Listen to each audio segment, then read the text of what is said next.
Hello and welcome to A Word of Hope.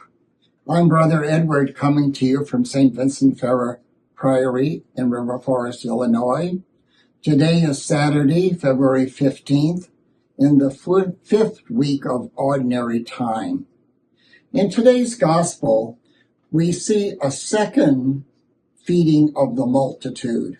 The people have been with Jesus for 3 days.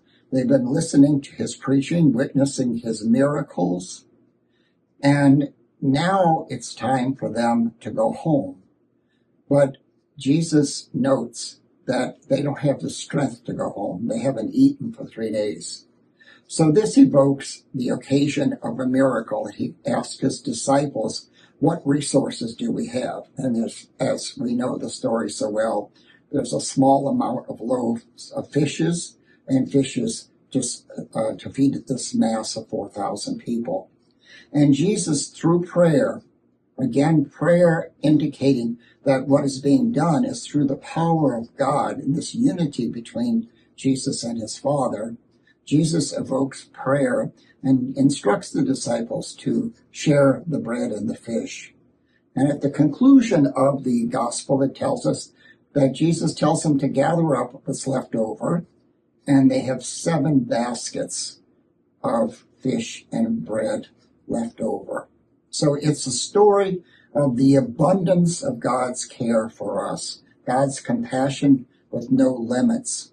And it's interesting, biblical scholars indicate why 4,000, because 4 indicated the 4 compass directions of the earth. So the story is that the people came from everywhere, and the compassion of God is to go everywhere, to all the ends of the earth. And so for us as Christians, we have a mission of extending God's compassion to those in the world we live. And we have today people who, because of situations in their lives, would not be able to feed themselves without assistance. And the church as an institution, but Christians as individuals, sponsor many ways to feed the poor today.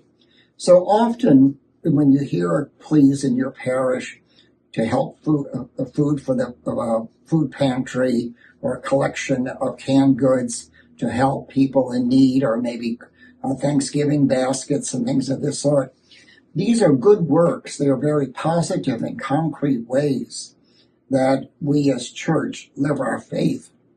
But most importantly, they are in essence the very compassion of God being lived out in this place at this time as it happened in that place at that time.